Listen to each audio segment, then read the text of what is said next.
Have you ever paused to consider what it genuinely takes to not just, join an established institution, but to fundamentally build something groundbreaking within it, to actually envision an entirely new scientific program where, well, nothing existed before? Or maybe to lead a multi-million-dollar academic college, navigating all those complex operations and, unexpected crises, while also contributing to our understanding of the very origins of the universe. Kind of a staggering thought, isn't it? The sheer breadth of impact one individual can have. Today, we're taking a deep dive into the extraordinary career of David Garrison. He's a figure whose accomplishments are, well, they're as diverse as they are impressive. A true polymath who has worn so many hats. Academic innovator, cutting-edge scientific researcher, even a shrewd entrepreneur. Our mission today is really to extract the most important nuggets of knowledge and insight from his journey. We want to give you, our listener, a shortcut to understanding the depth of his influence across science, education, and, even business. Yeah, and our sources for this deep dive, they really pull back the curtain on David's professional life. We've compiled this rich tapestry of application letters, detailed resumes, and internal briefing documents. And these aren't just, dry recitations of facts. They offer a fascinating behind-the-scenes look at his career.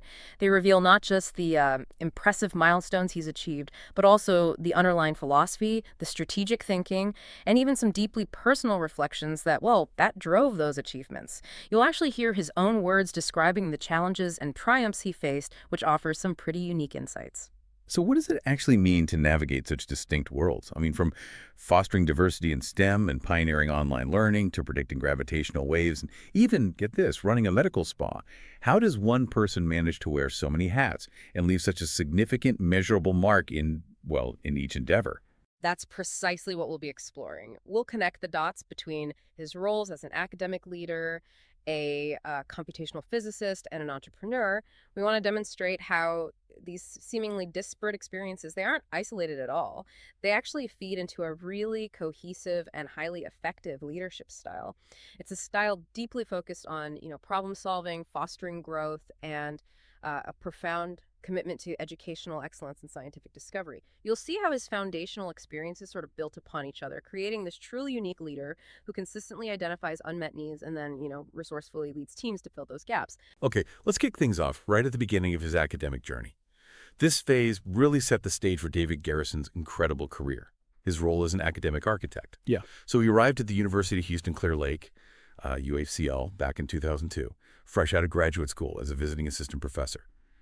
But he wasn't just there to teach existing courses. No, he came with this singular, almost audacious, burning desire, as the source puts it, to start a new academic program. And not just any program, he wanted to establish a physics degree where literally none existed before. Yeah, and what's truly remarkable here, especially, for an untenured professor just starting out, is his strategic foresight. He wasn't just looking to fill a teaching slot, not at all. He identified this unique and frankly profound opportunity situated right next to the world-renowned NASA Johnson Space Center. And his bold decision was to focus on graduate studies first, rather than, the typical undergraduate pathway. This wasn't the conventional academic approach. Not by a long shot. See, starting with a master's program allowed him to tap into a very specific, kind of underserved demographic. Non-traditional students, many already working in local industries, a lot of them directly associated with NASA. It was a brilliant, almost entrepreneurial move, really, to address this clear, unmet need for graduate-level physics education for these working professionals in the broader community. He understood that these individuals often had practical experience, but maybe lacked the advanced theoretical grounding a master's program could provide. It sounds less like joining an academic department and more like launching an academic startup, doesn't it? He literally started with just himself as the sole full-time faculty member in physical sciences. And from that single point, over his tenure, he grew the program to 6 full-time faculty members. He didn't just join the department, he conceived its very existence, meticulously planned the entire curriculum, personally recruited the initial cohort of students, and then tirelessly led it through the rigorous, often bureaucratic approval process all the way up to the Texas Higher Education Coordinating Board. I mean, that takes not just incredible vision, but an immense amount of tenacity and maybe political savvy.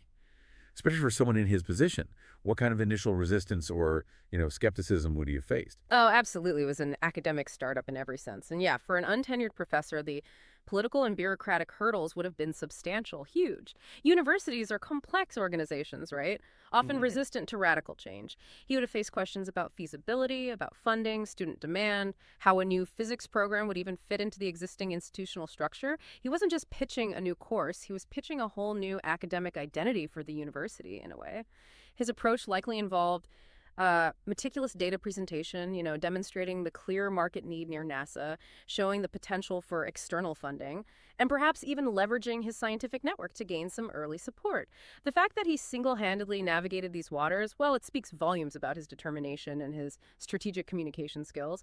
And the success was, well, undeniable. This truly was his first entrepreneurial venture, as he called it, demonstrating that startup mindset within the often traditional world of academia. He not only developed the Master of Science in Physics, but later added a collaborative PhD with the University of Houston, along with various specialized subplans, things like technical management, engineering physics, computational physics, and the metrics are genuinely impressive. The American Institute of Physics recognized his graduate program as the 7th highest producing master's level physics program in the entire United States. Yeah. I mean, that's an extraordinary feat for a program built entirely from scratch. Wow, 7th highest in the nation. That's a huge achievement. It signifies not just growth, but, quality and relevance too. And the growth didn't stop there, right? Enrollment expanded significantly to about 40 undergrads and 30 graduate students. During his tenure as chair, almost 200 degrees in physics were awarded a UHCL. That's not just a number, is it? No, it's far more than a number. Think about the tangible impact on hundreds of students' lives. Seriously. We're talking about individuals who received this high-quality specialized education, many of whom went on to significant careers, including one who actually became an astronaut, Lee Morin. Wow, an astronaut. Yeah. So imagine the ripple effect this program had, creating this pipeline of skilled scientists and engineers contributing to the aerospace industry and beyond, right there in the Houston area. And beyond the degrees, he also established vital computational, plasma, and teaching labs, introduced a popular guest lecture series, formed an active advisory board. I mean, all the foundational elements for a thriving, national recognized scientific program. His incredible success in building this program really did lay the groundwork for his broader leadership roles within the university. It showed his capacity to not just innovate, but to, operationalize and sustain that innovation. Okay, let's unpack this next phase of his career then. From that intensive, almost singular focus of building a new program, David Garrison then stepped into a critical, university-wide leadership role. He became the Faculty Senate President, serving 2 terms from 2012 to 2016. And this wasn't just about representing faculty interests, was it? It was about steering the entire university through a truly massive transformation. You're absolutely right. This role was absolutely crucial because it coincided with UHCL's downward expansion, a really significant strategic decision for the university's future. See, for decades, UHCL had operated as an upper-level institution, only juniors, seniors, grad students. Now it was transitioning to become a comprehensive 4-year university, meaning it would teach freshman and sophomore classes for the very first time. This was a massive undertaking, huge. It required extensive policy development, a complete overhaul of curriculum, and maybe most critically, a significant amount of faculty training. Because, many seasoned professors had never actually taught first and second year students before. It was a major institutional pivot, demanding leadership that could, unite diverse voices. I can only imagine the complexity. New student demographics, entirely new curriculum, new teaching methods needed across the board, a whole new set of student support services. And the sources reveal this fascinating leadership lesson here. Initially, his approach as Senate President was quite agenda-driven, and apparently it yielded very little progress. It sounds like he was trying to push through changes, maybe. But then he shifted dramatically to a collaborative approach, working closely with his executive committee, and suddenly they accomplished everything on their priority list. That's a powerful evolution in leadership style. What do you think were the signals that his initial approach wasn't working? And what prompted that crucial shift? That's a really insightful question, and it definitely speaks to his capacity for self-reflection and adaptability. The sources suggest that early on, he might have tried to impose solutions or lead by a directive, expecting results based purely on logical arguments, which, is often a physicist's natural inclination, problem solution. Right, makes sense. But in shared governance, especially with seasoned faculty, that approach can easily lead to resistance, inertia. The signals would have been pretty clear, I imagine. Proposal stalling, debates just dragging on forever, a general lack of buy-in or, enthusiastic participation. Maybe there was a particularly contentious policy debate or a faculty meeting where he realized he wasn't just dealing with facts and logic, but with deeply held traditions, fears of change, and importantly, a desire for ownership among the faculty. So when he shifted to that collaborative approach, it likely looked very different in practice. Instead of presenting fully formed solutions, he probably started by framing the problems collectively, getting everyone on the same page about what they were trying to solve. He probably facilitated more open discussions, ensuring every voice was heard, not just the loudest ones. He would have delegated responsibilities to his executive committee, empowering them to lead subcommittees on specific issues, and genuinely sought consensus through, compromise and negotiation. This whole process of identifying the real problem together and then crafting solutions collectively, well, that would have built trust and a shared sense of ownership, which is absolutely crucial for any major institutional change. Absolutely. And this collaborative spirit directly led to some key initiatives, which really showcase his impact. For instance, he co-founded UHCL's Center for Faculty Development. This was a critical move, especially after the provost had perhaps unwisely initially defunded the previous teaching center. The new Center for Faculty Development became, as the source says, a point of pride for the university, offering essential pedagogy training, peer evaluations, research enhancement. How crucial was this center in preparing faculty for that downward expansion? What kind of specific training was really needed? Oh, the Center for Faculty Development was indispensable, absolutely essential, particularly after the previous center was defunded. That left a huge gap. I mean, imagine faculty who had spent their entire careers teaching advanced, specialized topics to juniors and seniors suddenly being asked to teach fundamental freshman-level courses. The pedagogy is entirely different. Completely different skill set in many ways. They needed training on active learning strategies for larger introductory classes, maybe classroom management techniques for younger students, understanding developmental psychology, integrating foundational skills like academic writing and critical thinking at a much earlier stage. This center filled that void. It ensured that teaching quality didn't just survive the transition, but actually improved. Kind of buffered the faculty from the shock of change and gave them the tools they needed to succeed, which in turn reassured students and parents about the university's commitment to quality. He also played an instrumental role in implementing those freshman and sophomore classes, which, by the way, led to a 6% increase in overall enrollment and a 15% increase in semester credit hours. And that's a direct measurable impact on the university's growth and financial health during a period of pretty significant strategic change. And then there's the famous workload calculator. Ah, yes, the workload calculator. This is just a brilliant example of how Garrison applied a scientific problem-solving mindset to an administrative bottleneck, a real pain point. So a new, very complex faculty workload policy had been approved. It aimed to standardize how teaching, research, and service were counted across the board. However, it was so intricate, requiring these precise calculations for various course types, research activities, committee service, that it became this enormous time-consuming burden for, 130 full-time faculty and their chairs. It created inconsistencies. It was ripe for misinterpretation, leading to just endless administrative headaches. Garrison recognized this widespread pain point. He saw everyone struggling. So he took the new policy, meticulously broke it down, and then, using his programming skills, remember he's a computational physicist, he developed a custom calculator based on the policy's exact rules. This tool instantly made it fast and easy to determine each faculty member's workload. It reduced a task that might have taken hours of manual calculation and cross-referencing down to mere minutes. Yeah.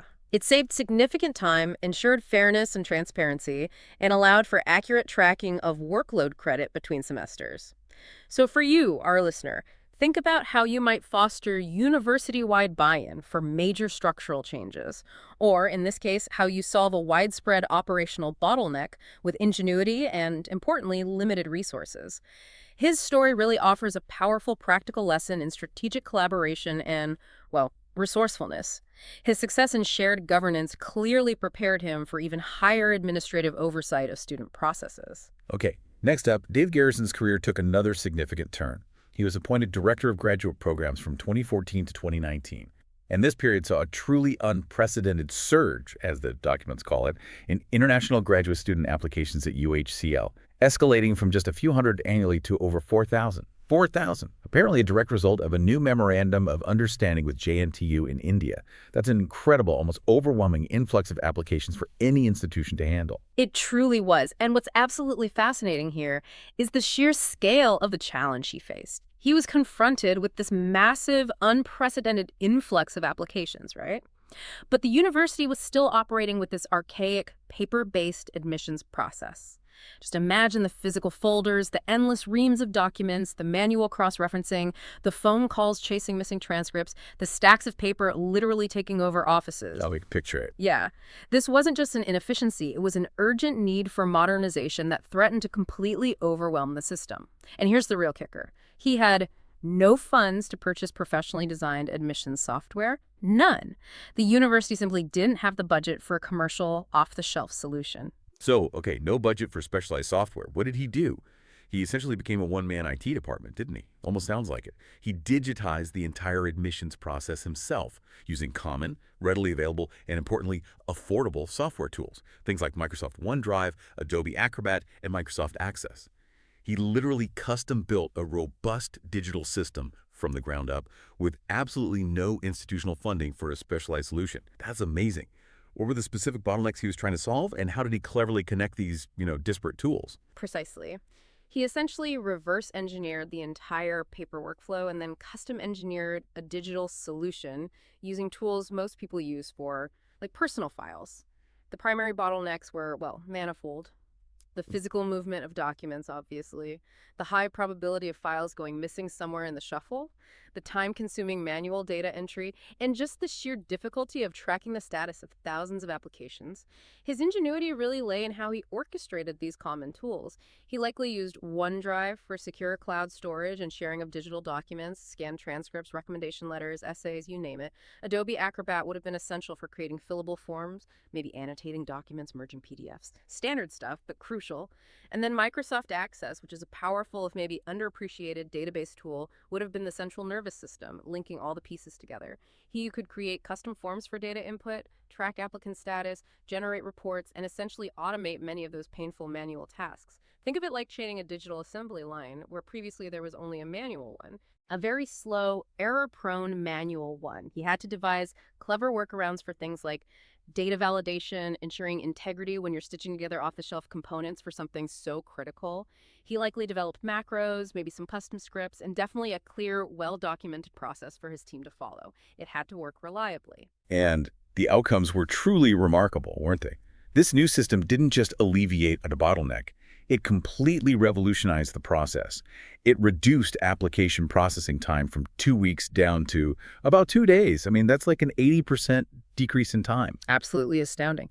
And beyond the speed, it also completely eliminated the perennial problem of missing files, which, as anyone who has worked in admissions knows, can be a massive headache. Causes immense stress for both staff and, of course, applicants.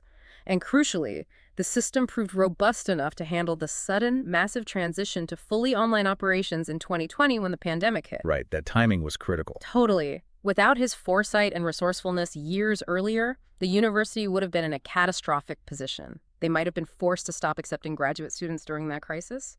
The system he built literally kept that part of the university functioning during an unprecedented global event. That's incredible foresight and impact. A true testament to practical innovation. And beyond just the technical fix, this role also required him to manage and market the growth in graduate programs across all disciplines within the university, not just physics.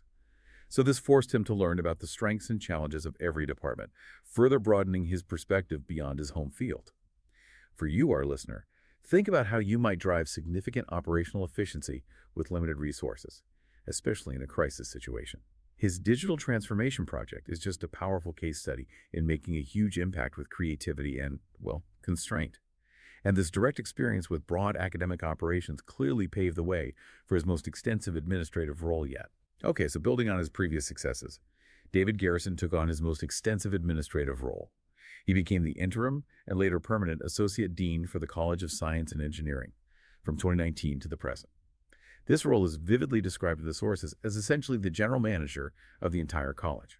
That sounds like a monumental leap from department or program director. It absolutely was a monumental leap. It demanded a true generalist approach rather than a specialist one. You couldn't just be the physics guy anymore. And what's fascinating here is how he deliberately moved beyond favoring his home department, physics, to overseeing the big picture goals of all the units working together, making the whole college function as one entity. While the dean often focused on external affairs, things like fundraising and university-level strategy, Garrison was squarely focused on internal operations. He was the one ensuring the college functioned smoothly day to day. Though, as the sources note, he frequently stepped into dean-like duties, especially during times of crisis. The steepest part of that learning curve, as you mentioned, would have been the sheer diversity of the departments. I mean, you've got computer science and engineering, biological sciences, chemistry, physics, math. Right, very different fields. Totally different. Each has its own unique needs, research methodologies, faculty cultures. He had to quickly learn enough about each to make informed decisions and foster a cohesive vision, something a traditional academic, maybe siloed in their own field, might struggle with. This sounds like an enormous undertaking, a true test of leadership and management. The sources state he managed 6 departments, 18 academic programs, over 200 full-time and part-time employees, more than 2,000 student majors, and a budget exceeding $10 million, all spread out over 3 different physical locations. Wow. And here's a critical detail that jumped out at me. For parts of his tenure, he even operated without a full-time business administrator, requiring him to take on additional hands-on budget management responsibilities himself. What does it actually mean to run such a complex organization without a dedicated business administrator? What kind of unexpected challenges would that present? Yeah, that detail about operating without a full-time business administrator is really crucial. It highlights the depth of his commitment and, frankly, his capacity for absorbing highly diverse responsibilities. Without a dedicated administrator, Garrison would have been directly involved in tasks typically handled by financial specialists. Things like managing procurement, overseeing travel budgets, processing contracts, reconciling accounts, ensuring compliance with university and state financial regulations. All the nuts and bolts. Exactly, all the really detailed, time-consuming stuff.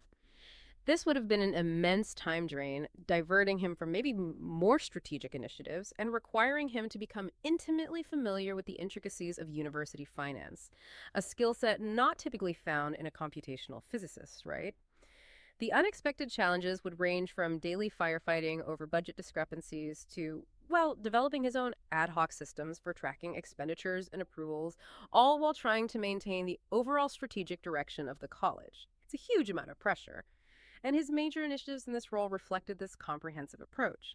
He was heavily involved in developing the college strategic plan, guiding the college's vision for the future. He also rigorously assessed all academic programs to ensure both program quality and, crucially, financial viability. You have to make sure the programs are sustainable. One of his most impactful initiatives, though, was establishing a policy and procedures repository. This solved a massive recurring problem: the significant loss of institutional knowledge every time staff changed positions or retired. It happens all the time in large organizations. Oh yeah, that institutional memory just walks out the door. Exactly. Historically, crucial policies, forms, best practices, they lived in people's heads or maybe in scattered files on someone's hard drive. This repository created a centralized, accessible, and constantly updated system for all college operations, ensuring continuity and efficiency. Just a smart, practical solution. He was also right there on the front lines during the chaos of the early pandemic. Remember spring 2020? He led the rapid transition of approximately 120 faculty members to online teaching. That was a monumental task that required immediate adaptation and, I imagine, unprecedented support. Beyond that, he worked on various task forces to develop a new faculty mentoring program, a peer teaching evaluation system, and even oversaw the overhaul of all the college web pages. And incredibly, during the fall 2023 semester, he served as acting dean when the dean became seriously ill, stepping up to lead the entire college during a critical period. His ability to pivot and lead during crisis seems to be a defining characteristic. You see it again and again. The spring 2020 transition wasn't just about moving classes online, right? It was about rapidly training faculty, many of whom had zero prior online teaching experience, training them on new technologies, new pedagogical approaches, student engagement strategies in a virtual environment. Under immense pressure. Immense pressure, exactly. He likely had to coordinate IT support, develop emergency training modules, manage the anxieties of both faculty and students, with pressure cooker. That he was able to do all this alongside his other duties and then step seamlessly into the acting dean role during another critical period, well, it truly underscores his resilience and his broad leadership capabilities. It's really a testament to his comprehensive leadership that because of all these efforts, the Sloan Scholars Mentoring Network named him their first Higher Education Professional of the Year in 2024. So, for you, our listener, what does it truly mean to manage a complex organization, especially when faced with unexpected crises or, limited resources like operating without key staff? His experience provides invaluable insight into adaptability, strategic execution, leading diverse teams under immense pressure. So, okay, what's the secret sauce then? What's behind this kind of multifaceted success across such demanding roles? David Garrison's leadership philosophy seems to be a core part of it. He describes himself as a collaborative leader who believes in building agreement around what the problem really is and how to solve it, rather than just pushing solutions. And it sounded a very deliberate, almost philosophical approach to leadership. It absolutely is, and it reflects a significant evolution, I think. What's fascinating here is his deliberate shift. As a physicist, right, he initially saw his primary purpose as directly solving problems, often with a logical, data-driven approach. Problem analysis solution. Makes sense for a scientist. Oh, totally. But as an administrator, particularly in roles like faculty senate president and associate dean, he recognized that his job evolved. It wasn't just about finding the right solution anymore, it was about building consensus and empowering his team to find it collectively. He emphasizes listening, truly hearing diverse perspectives, valuing every team member, and crucially, empowering them to lead when they are the best person for the job, not needing to be the one with all the answers. We saw this evolution vividly during his faculty senate presidency, remember, where his initial agenda-driven approach kind of faltered, but a later collaborative strategy led to complete success. He learned that buy-in isn't just nice to have, it's actually essential for sustainable change. It's all about utilizing everyone's talents and fostering a sense of shared ownership, isn't it? As Director of Graduate Studies and Associate Dean, he consistently solicited faculty and staff opinions on the many complex issues that crossed his desk, believing in tapping into the deep knowledge and experience of everyone on the team. And this commitment to continuous learning is also evident in his personal habits. He consistently reads the Chronicle of Higher Education to stay abreast of trends in higher ed leadership. He devours various books on leadership, and he even actively sought out and attended an academic leadership training workshop at Johns Hopkins University just this year, in 2025. This isn't just passive learning, it's an active cultivation of his leadership skills. And underpinning all of this is a deeply rooted, student-centered approach. You see it woven through everything. He profoundly believes the most important work we do as a university is to help students develop their skills so that they can contribute more to the community. And this isn't just rhetoric, right? It translates directly into championing inclusive practices like holistic admissions and robust faculty mentoring programs, especially for underserved populations. As a first-generation college graduate himself and one of the few African-American computational physicists in the country, he has this powerful personal connection to these initiatives. His own journey highlights the critical importance of creating pathways and support systems for students who might traditionally be overlooked or not see themselves in these fields. And here's where it gets particularly insightful. He openly values institutions like historically black colleges and universities, HBCUs. He refers to them as lifeboats for underserved populations. He expresses a strong interest in helping HBCUs like Morgan State and Texas Southern University achieve R1 research status. Now, for listeners who might not be immersed in academic classifications, what does R1 research status actually signify? And how does this interest reflect his deep commitment to diversity and inclusion? That's a great question for context. Yeah, R1 research status is the highest classification for research universities in the Carnegie classification system. It's the top tier. It signifies a very high level of research activity. That means significant federal funding, robust doctoral programs, and producing numerous doctoral degrees each year. For an HBCU to achieve R1 status, it would be a truly transformative milestone. It would unlock immense research opportunities, attract top-tier faculty, and provide just unparalleled educational experiences for its students, many of whom, as you noted, are from underrepresented groups. Garrison's interest here, I think, reflects his profound understanding of systemic inequalities and his commitment to leveling the playing field. He sees these institutions as vital engines of social mobility and scientific progress, and he wants to empower them to reach their full potential. His efforts also extended to leading the UHCL physics program's involvement in the APS Bridge program, which is a national initiative specifically designed to increase the diversity of physics PhD students across the country. So it's a consistent theme. Indeed. So for you, our listener, consider how one cultivates a leadership style that promotes both efficiency and a profound sense of value and belonging among team members. His journey from physicist as problem solver to administrator as consensus builder, always with an unwavering eye on student success and diversity, well, it's a key takeaway in understanding truly effective, impactful leadership. Okay, beyond his impactful administrative roles, let's not forget David Garrison is at heart a brilliant scientific innovator. He's a computational physicist with a lifelong interest in advanced computing, specializing in numerical relativity and cosmology. And this isn't just, armchair theorizing. It's about simulating the very fabric of the universe. Yeah, his groundbreaking research is truly mind-bending stuff, Yeah. seriously. It involves developing this incredibly complex numerical code on a self-built computational cluster. He built the machine himself, and the goal, to run a detailed simulation of a section of the universe from the time of the electroweak phase transition through today.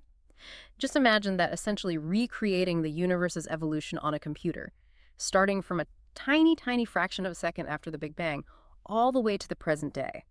Now, for listeners who might not be steeped in cosmology, the electroweak phase transition, that was a crucial period, just a tiny fraction of a second after the Big Bang. It's when the electromagnetic and weak nuclear forces, which we now experience separately, essentially froze out from a single unified force. Wow, a fundamental shift. A fundamental shift, exactly. This event profoundly shaped the very fabric and fundamental laws of the cosmos, influencing everything that came after. So his simulation combines complex fields like plasma turbulence, general relativity, that's Einstein's theory of gravity, and other fundamental physics to reproduce the large-scale dynamical effects that were necessary to produce the universe we observe today. Here's where it gets truly astonishing. The outcome of this incredibly complex research is a predicted characterization of the gravitational wave background, which was recently observed experimentally. That's a truly world-changing area of research where theoretical predictions are actually confirmed by real-world, cutting-edge observation. So how do you even simulate an entire universe? And what does it tell us about the fundamental forces at play?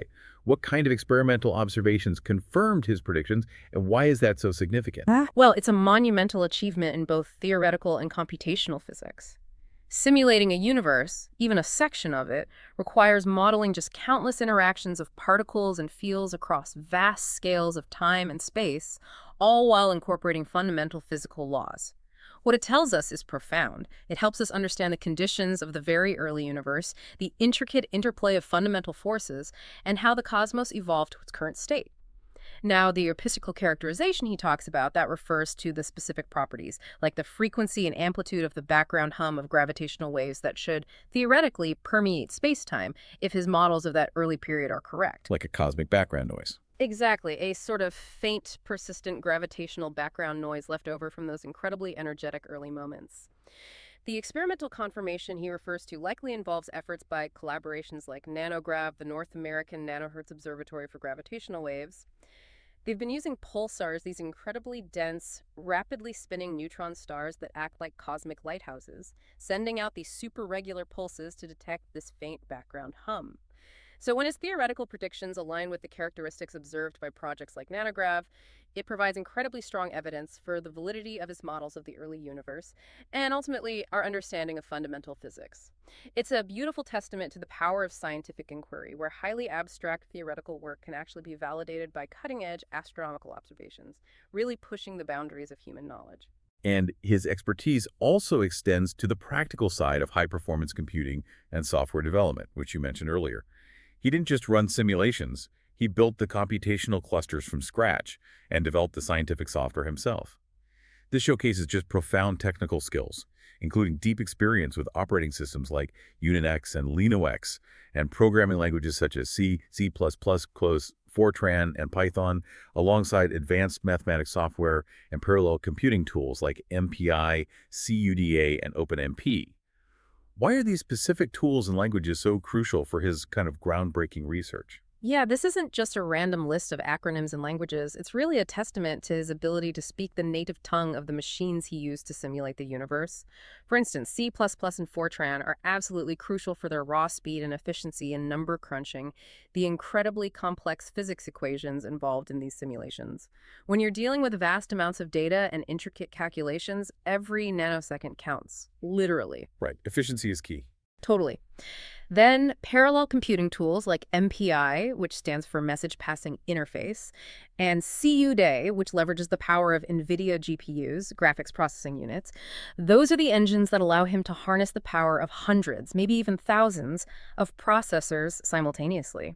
Without that deep, hands-on understanding of how to build and optimize these high-performance computing systems, and, crucially, how to write the code that efficiently distributes calculations across all those processors, his groundbreaking world-scale simulations would simply be impossible within a human lifetime. They'd take centuries. It's really the marriage of deep theoretical physics with hardcore engineering and computer science. Now let's talk about the future, because David Garrison isn't just looking at the past of the universe. He's actively engaging with the future of technology. He's been following advances in AI, quantum computing, and quantum information science for several years now. This isn't just a passing interest, is it? Not at all. What's truly fascinating here is his dedication to continuous self-improvement and, importantly, practical application. He's not just reading about it, he's doing it. He hasn't just read about these fields, he's immersed himself. He actually taught himself to use cutting-edge machine learning packages like TensorFlow. And he's actively exploring integrating machine learning into his own physics work as an alternative or maybe a complement to traditional numerical simulation for really complex physical systems. He's audited numerous courses in machine learning, neural networks, deep learning, constantly expanding his technical toolkit to stay at the absolute forefront. And this isn't just academic curiosity. He's applying these skills in industry right now, bridging that gap between fundamental research and real-world technological innovation. Exactly. He's currently holding several significant industry roles as of 2025, which really demonstrates this blend of deep scientific understanding and cutting-edge application. He's the Chief Quantum Officer at Generative Geniuses, LLC. There, he manages a team developing a quantum roadmap and integrating post-quantum encryption algorithms into software, utilizing large language models and AWS for secure data transfer. Okay, for listeners who might not be immersed in the quantum world, could you briefly explain what a quantum roadmap entails, and why is post-quantum encryption becoming so critical right now? Absolutely. So a quantum roadmap essentially charts how an organization or maybe even an entire industry plans to adopt, develop, and leverage quantum technologies over time. It's a strategic plan. It outlines the steps, the investments, the research needed to prepare for the quantum era, identifying potential applications, and of course challenges along the way.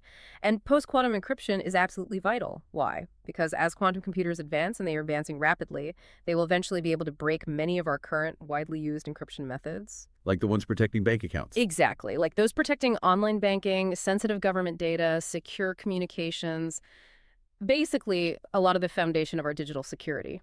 So Garrison's work at Generative Geniuses is literally about future-proofing our data security. It's about developing new quantum-resistant cryptographic algorithms today that will protect our information tomorrow, when powerful quantum computers become a reality. And they're utilizing advanced tools like large language models to maybe assist in the design and implementation, and using AWS for robust, secure cloud infrastructure. It's really cutting-edge stuff. And he's also a physics expert AI trainer for Outlier AI. There, he's working as a subject matter expert to train and improve generative AI systems. This involves developing physics problems specifically designed to challenge AI reasoning and calculation, really pushing the boundaries of what these systems can do. Plus, he's a rainmaker at Anitomo, INC, managing business development and higher education sales for software that uses LLM's large language models to grade K-12 and higher education assignments, aiming to reduce that massive faculty workload. Yeah, these roles perfectly illustrate how his deep scientific expertise is translating into practical, transformative applications. It's not just theory anymore. As an AI trainer, he's on the front lines, literally teaching AI to think more like a physicist. That's fascinating. He's developing these intricate physics problems that require not just recall of facts, but genuine reasoning, problem-solving skills, and calculation, pushing AI beyond mere pattern recognition or regurgitation. This kind of human disparate feedback is absolutely crucial for refining generative AI, making it more robust and reliable for complex scientific tasks. So humans are still needed to make AI smarter. Absolutely, especially for specialized high-level reasoning. And his work at Animo is equally impactful, addressing a real pain point in education. The problem of faculty workload, especially with grading, is universal. It consumes so much time. This software uses large language models to automate and potentially standardize the grading of assignments, which not only frees up faculty time for, say, more direct student interaction or research, but could also provide more consistent and timely feedback to students, improving the learning experience while reducing administrative burden. So for you, our listener, think about how fundamental physics research, like simulating the universe, translates into these really practical applications in the age of AI and quantum computing. And consider the indispensable role of human expertise, like David Garrison's, in refining and guiding AI development, ensuring it's not just powerful, but also accurate and truly intelligent. His vision for emerging technologies sees AI as a powerful, disruptive technology and quantum computing as a future accelerator.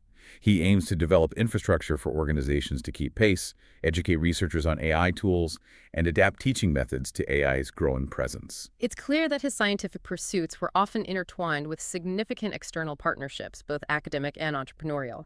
He's not just an innovator in the lab, he's an innovator in how science is applied and disseminated out in the world.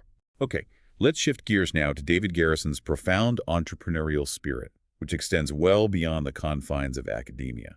He explicitly possesses an entrepreneurial-oriented mindset, as the source material states, and has started and successfully run several companies. This isn't something you often see coupled with the distinguished academic and scientific career. It's quite a combination. That's precisely what makes his profile so unique. And what's fascinating here is how he seems to apply that scientific problem-solving approach. The emphasis on data, efficiency, identifying core mechanisms directly to business ventures. For example, from 2020 to 2024, he was the co-founder, owner, and operator of Bell Transformations Medical Spa, a brick-and-mortar business. And this wasn't some small side project or a passive investment, not at all. He was intimately involved in every aspect of its operation. He personally secured over $800,000 in financing, which is a massive undertaking for any small business. It required presenting a compelling business plan, negotiating with lenders. Serious stuff. Very serious. He then meticulously negotiated dozens of vendor contracts for equipment, supplies, services, showcasing his keen eye for detail and, well, financial acumen. That's a huge undertaking for anyone, let alone someone with a demanding full-time academic leadership role. And the results are genuinely impressive. The spa produced over $400,000 in annual revenue and achieved up to $80,000 in monthly revenue at its peak. He also implemented standard operating procedures, SOPs, that improved operational efficiency by a remarkable 20%. That's significant. The business was even featured on season 10 of The Blocks, which is a reality TV show about entrepreneurs, and was named Most Valuable Company during the competition. That showcases not just business acumen, but maybe a knack for innovation and strategic execution under pressure. Exactly. This experience wasn't just about financial success, though that's notable. It demonstrated his ability to build a robust, efficient organization from the ground up in a completely different sector. Developing those SOPs, for instance, that really reflects his systemic thinking, identifying key processes, optimizing them, and then documenting them for consistent, high-quality operations. That's good management practice anywhere. And this wasn't his first foray into entrepreneurship either. Way back from 1998 to 2009, he was the co-founder, owner, and COO of FastFinancialAnalysis.com, Inc. He developed software and a website for financial analysis utilizing a software as a service, or SaaS, model, which is actually quite forward-thinking for that era, the late 90s, early 2000s. Yeah, SaaS wasn't common then. Not at all. He handled all aspects of that business, from initial incorporation and legal setup to product development, marketing, and sales. It demonstrates a full lifecycle understanding of a tech startup. He also briefly ran Dr. G's Toys, a dropshipping business selling remote-controlled vehicles online from 2018 to 2019, showcasing his diverse interests and maybe a willingness to experiment with different business models. What's truly fascinating here is that these varied entrepreneurial experiences provide this unique blend of deep scientific expertise and hands-on business acumen.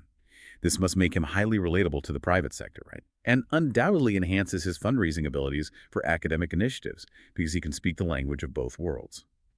For you, our listener, what can academics learn from entrepreneurs and vice versa? Garrison's ability to bridge these two seemingly disparate worlds is a truly unique asset. It demonstrates that innovation isn't confined to a single domain, but really thrives when diverse skill sets are brought to bear on problems. And this entrepreneurial drive also seems to have fueled his success in building large-scale collaborations within academia itself. Absolutely. He's consistently been very active in building partnerships both within and outside of the institution throughout his entire career. It's a constant thread. His extensive work with NASA is a prime example of this collaborative spirit.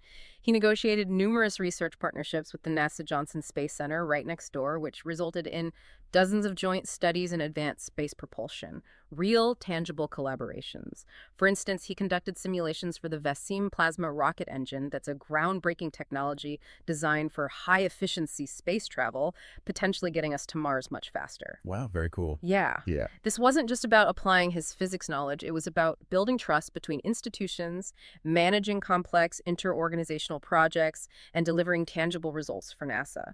He also served on NASA grant review panels, which would have given him invaluable insider knowledge of the funding process and, what makes a compelling research proposal from the funder's perspective. Let's talk about large-scale grant initiatives for a second. He was the lead principal investigator for an incredibly ambitious $20 million grant proposal to establish an FAA Center for Commercial Space Transportation. Now, this wasn't just a UHCL project. It was a massive undertaking that involved organizing a team of researchers from UHCL, the University of Houston, Rice University, and several private companies. That's a truly immense collaborative effort involving multiple institutions and private entities. What were the logistical challenges of coordinating so many diverse stakeholders? And what does this specific experience tell us about his long-term vision and maybe resilience? Oh, the logistical challenges of that FAA grant proposal would have been staggering. Just immense. Coordinating 125 participants from multiple universities, each with their own research priorities, and, let's be honest, administrative structures and cultures, plus several private companies with totally different operational rhythms and goals. It's like conducting a symphony with dozens of independent orchestras all playing slightly different tunes. Yeah, sounds like herding cats. Kind of. It would have required exceptional communication skills, meticulous project management, and a really powerful unifying vision to keep everyone aligned and motivated towards that common goal. He would have had to facilitate countless meetings, probably manage conflicting interests and priorities, and ensure a cohesive narrative for the proposal itself. And what's particularly insightful about this story, I think, is that despite the proposal ultimately not being funded, they didn't get the $20 million foot. Garrison still viewed it as a major victory. Why is that? Well, because they were able to actually submit it on time with all 125 participants' contributions integrated coherently, and remarkably, they managed to raise $40 million in matching funds and commitments within just 1 month. That's huge. This whole process, even without the direct funding win, led to numerous new relationships between the institutions and companies. It significantly increased UXCL's standing and credibility in pursuing larger grants in the future, and it built immense institutional capacity for handling large-scale, multidisciplinary projects. It's really a powerful lesson in resilience, in strategic long-term vision, and in understanding that success isn't always about the immediate funding outcome. Sometimes it's about capability building, network expansion, and demonstrating institutional prowess for the next big opportunity. He also invested heavily in community engagement and outreach, recognizing the importance of making science accessible to everyone. He worked closely with university advancement to raise funds and host a distinguished physics lecture series, bringing prominent scientists to campus for a broader public audience. And he chaired a committee to host the fall 2021 joint meeting of the Texas section of the American Physical Society and the Texas section of the American Association of Physics Teachers. Over 200 people attended this meeting, both virtually and in person, and he believes it was actually the first hybrid meeting ever held by the American Physical Society. What made organizing that hybrid event particularly innovative or challenging back in 2021? Yeah, organizing that hybrid meeting in fall 2021 was incredibly innovative and challenging, especially coming right out of the intense phase of the early pandemic when Yeah. people were just starting to figure out hybrid models. It wasn't just about setting up a live stream of the talks, right? It was about creating a genuinely seamless and equitable experience for both the in-person attendees and the remote participants. Ensuring equitable engagement, networking opportunities for both groups, access to content, that's hard. Yeah, making the online people feel included. Exactly. This would have involved integrating sophisticated virtual platforms, managing different time zones potentially, ensuring robust technical support for both formats, and really rethinking how presentations and Q&A sessions could be interactive for everyone wherever they were. It showcased his ability to adapt, to embrace new technologies quickly, and to lead a team in breaking new ground for a major scientific society. It really set a precedent for future hybrid conferences. And this also highlights his exceptional skills in effective science communication. It's not just about doing the science, it's about explaining it. He has over 20 years of experience teaching scientific communication and delivering presentations to really diverse audiences, from fellow physicists to the general public. He even authored an article for the general public in Sky and Telescope magazine back in September 2021 titled The Universe's Earliest Moments. In it, he explained complex cosmology without using advanced physics concepts, making a highly technical subject engaging and understandable for anyone interested. He's also appeared on The Universe, on the History Channel, and was recognized as a science maker for the History Makers Project, further amplifying his reach and sharing science broadly. So for you, our listener, think about how you build trust and rally diverse stakeholders around a common, ambitious goal, even if the direct outcome isn't immediate success, like with that FAA grant. His experience provides crucial insight into resilience and the power of long-term vision, showing that even in apparent setbacks, significant foundational successes can be built. Hashtag tag outro. So from building a nationally recognized physics program literally from the ground up, to simulating the very origins of the universe, leading a complex academic college through major crises, and even navigating the competitive world of a medical spa, David Garrison's career demonstrates just an incredible range of accomplishment. He's not just an academic, not just a scientist, and not just an entrepreneur. He seems to be all of these, often at the same time, weaving this truly unique tapestry of impact. Yeah, what truly stands out, I think, is his consistent ability to identify unmet needs. Whether it's in academic offerings or administrative efficiency or fundamental scientific understanding, he sees the gap. And then he resourcefully leads teams to fill those gaps, often with really impressive, measurable results you can point to the outcomes. His commitment to continuous learning, his collaborative and inclusive leadership style that we talked about, and his deep-seated belief in empowering others, those clearly underpin this success across every diverse domain he touches. He's kind of a living example of how foundational principles, when applied thoughtfully, can lead to diverse and profound impact in many different areas. His journey really reminds us that true expertise isn't just about specializing in one narrow field, becoming the world expert on one tiny thing. But maybe it's also about the profound ability to learn quickly, to adapt, and to apply knowledge across diverse disciplines, constantly seeking new challenges and opportunities for growth and contribution. And considering David Garrison's ability to seamlessly transition from, deep scientific research on cosmology to high-level university administration, and even to hands-on entrepreneurial ventures and his consistent success in each position, it raises an important question for us all, I think. In our rapidly evolving, really interconnected world where problems rarely fit neatly into single disciplines anymore, is a generalist leader, the one who understands enough about many fields to connect the right people and resources, the one who can translate complex ideas across different domains, is that person becoming the most valuable kind of innovator. Something to chew on, indeed. What does that perspective mean for your own path of learning and leading?